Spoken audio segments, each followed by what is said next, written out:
Salut, désolé de faire un audio à une heure pareille. Euh,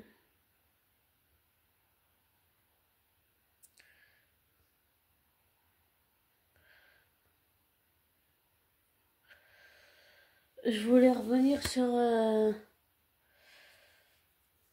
quelqu'un dont j'ai parlé dans mon audio tout à l'heure. Hmm, je voudrais revenir sur cet acteur écossais dont j'ai parlé. En fait, j'ai fait pas mal de recherches, j'ai même fait une liste de tous les films qu'il a tourné et qui m'intéressent. Mais c'est pas des films dans lesquels il joue des rôles de méchants ou quoi, non. Ça, j'avais pas vraiment envie de voir ça en fait. Enfin, de voir ça. On voit toujours les choses différemment, mais en fait, vu qu'il l'avait joué dans Once Upon a Time, ce que je voulais, c'était voir plutôt autre chose. Et je trouve pour Once Upon a Time, il a fait un travail fastidieux. Et quand j'ai vu, j'avais vu un film de cet acteur qui s'appelle California Solo. Je crois que je l'ai vu en streaming qu'une fois. Bon, c'était en anglais, je sais qu'il s'est doublé en français aussi, mais il faut que j'arrive à trouver la version. Mais sur YouTube, il y a un extrait de ce film. Et puis une fois, je crois que j'avais vu un résumé en français de l'histoire du personnage. Euh, C'était vraiment intéressant. Donc, euh,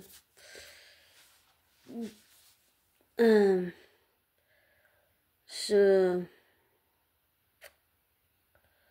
comment on va dire, ben, plus je fais de recherches sur cet acteur, plus je me rends compte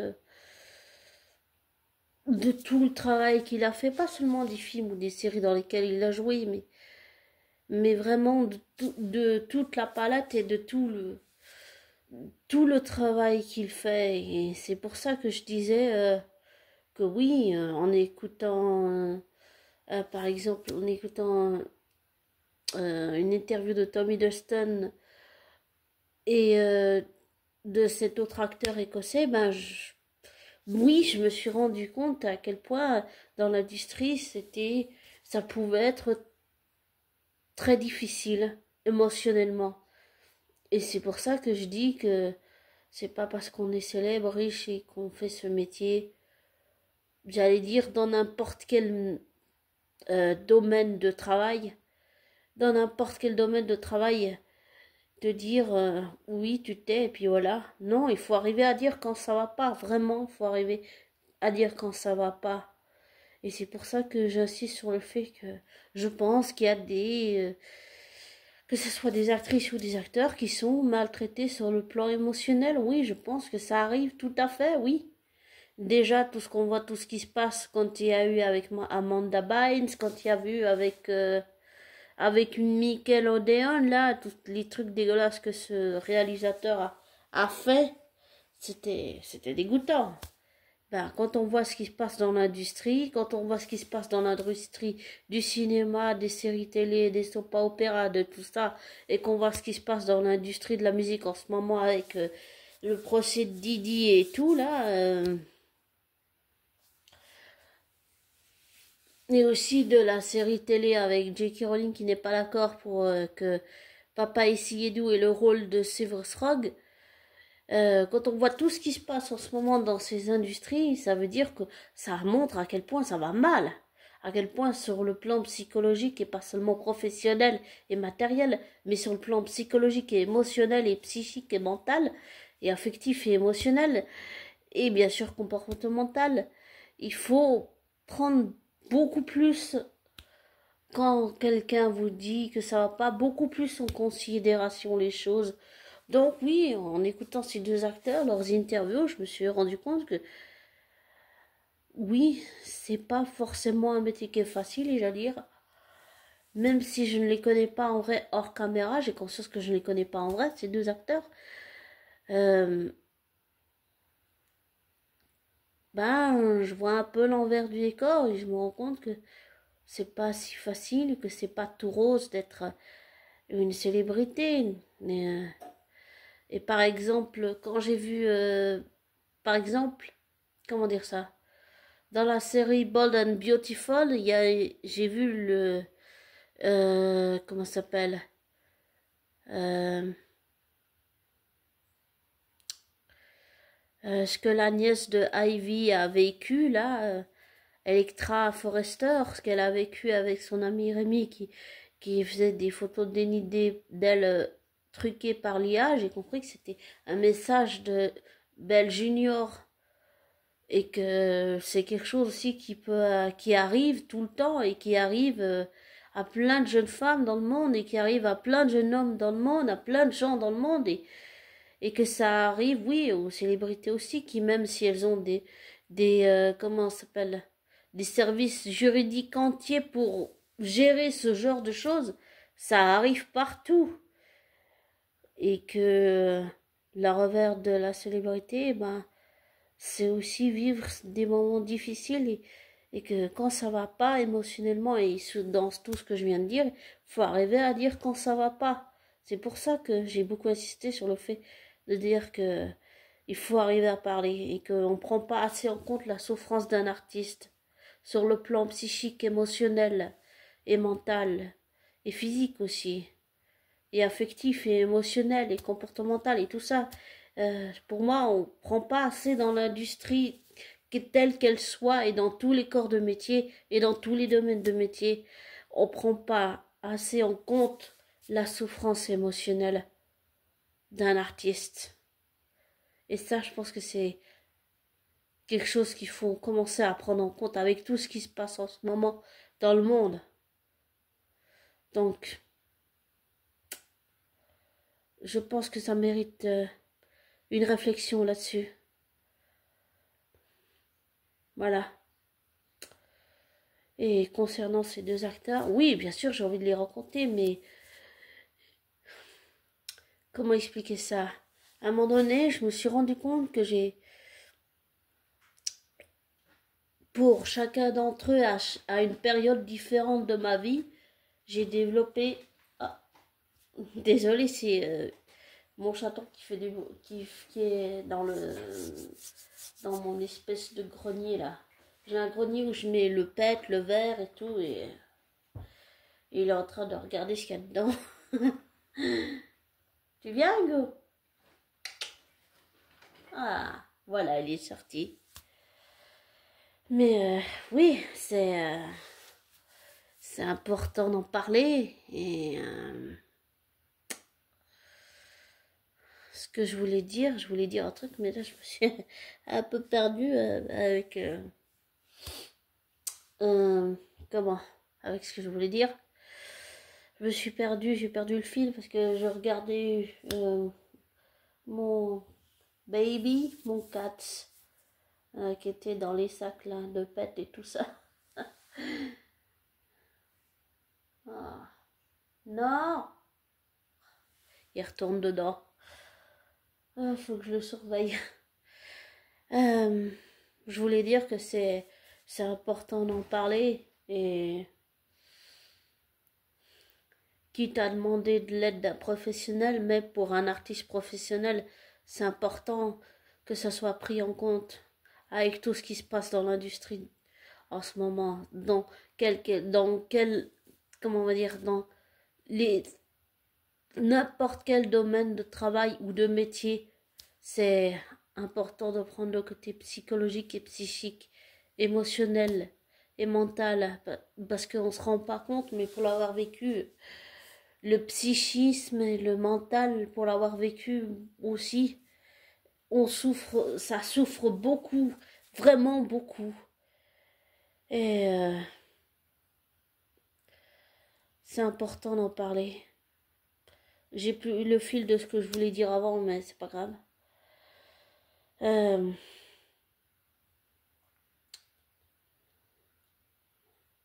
désolée. Enfin voilà, c'est important d'en parler.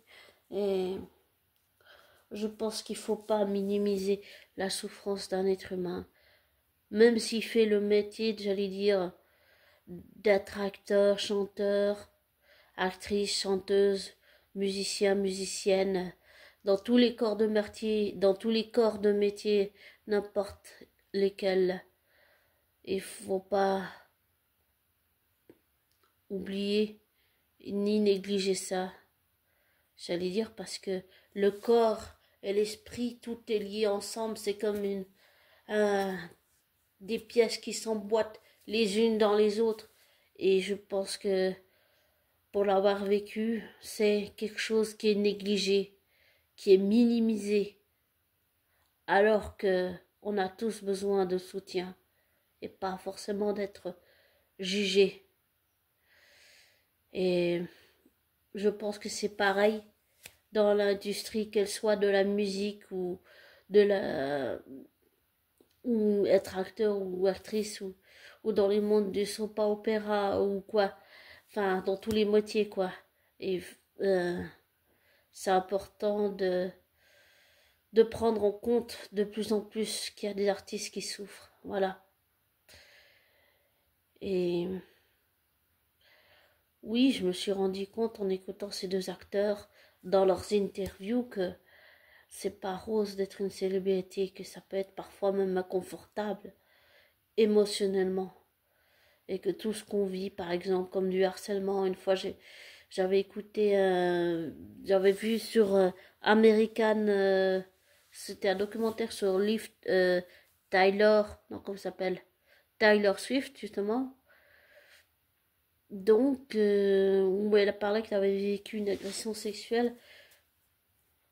Ça, là, le fait de l'avoir, comme j'en ai vécu aussi, pour moi, ce qu'on m'a dit que c'était pas une agression sexuelle, ce que j'ai vu pour moi, ce que j'ai vécu pour moi, c'était une agression sexuelle, ça m'a permis de me rapprocher un peu et de comprendre mieux Taylor Swift, mais j'ai conscience que je ne la connais pas en vrai. Mais par exemple, j'ai su une anecdote dans le documentaire où par exemple elle a dit qu'il y avait un fan qui est rentré chez elle et qu'il a pris une douche et elle a dit j'ai détesté ça. Donc je pense il faut vraiment que dans tous les domaines de travail, on arrive à prendre en compte la souffrance psychique et émotionnelle et mentale et psychologique d'un artiste. Et il faut pas penser avec la tête, il faut penser avec le cœur. Il faut penser avec l'humanité. Tout ce qu'on reflète à l'intérieur, on le reflète à l'extérieur. Et là, c'est à peu près la même chose dans ce corps de métier qu'est l'industrie de la chanson et l'industrie de faire ce métier d'acteur et d'actrice. C'est la même chose. Tout ce qu'on le reflète à l'intérieur, on le reflète à l'extérieur. Par exemple, tout ce qui se passe avec l'affaire Baldoni, Reynolds, Taylor Swift et Blake Lively. C'est tout ce que Blake Lively reflète à l'intérieur, elle le reflète maintenant à l'extérieur. Et j'ai aussi découvert qu'elle avait elle avait essayé de monter les clips de Gossip Girl contre Penn Badgley. Donc c'est pas la première fois qu'elle a fait ça. C'est pour ça que ça m'étonne pas. Et ça montre qu'on ne la connaît pas en vrai hors caméra, mais ça montre aussi l'intérieur de la personne avec ce qui se passe en ce moment. Et je pense que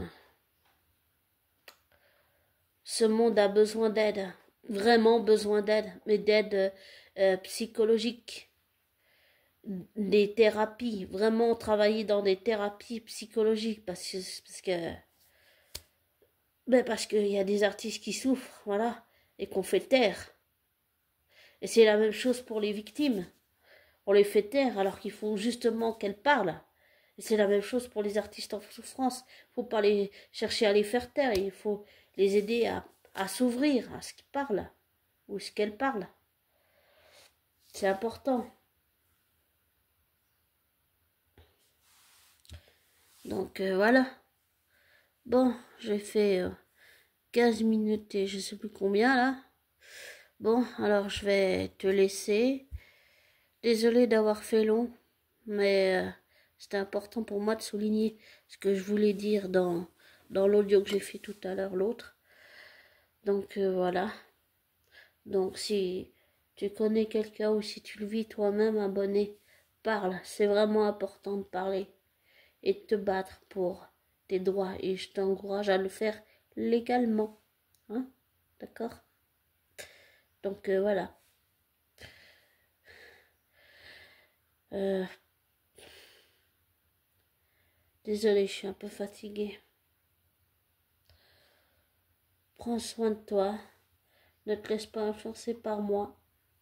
Fais tes recherches, tes vérifications et tire-en tes propres conclusions. Voilà. Et je te souhaite une belle journée, matinée, après-midi, soirée. Et j'espère le meilleur pour toi. J'espère le meilleur pour tout le monde. Et que nous retrouvions la route de notre humanité que nous sommes en train de perdre. Et qu'on pense pas à l'argent comme on est en train de le faire en ce moment, mais plus penser au lieu de penser sans cesse avec la tête, le sexe, la drogue, l'argent, le pouvoir. Penser plus avec notre humanité, avec notre bonté intérieure, avec notre force, avec, quand je parle de force, c'est une force émotionnelle, l'intelligence émotionnelle. Penser avec notre humanité. Notre humanité, c'est ce qui nous relie aux autres. Voilà. Donc, prends soin de toi. Et n'oublie pas, si tu as besoin de parler, ou si quelqu'un autour de toi a besoin de parler, fais en sorte que cette personne parle, ou que si elle a besoin, elle porte plainte. C'est important. C'est important de parler. Voilà. Bon, prends soin de toi. Et désabonne-toi et n'oublions pas qui nous sommes en tant qu'être humain.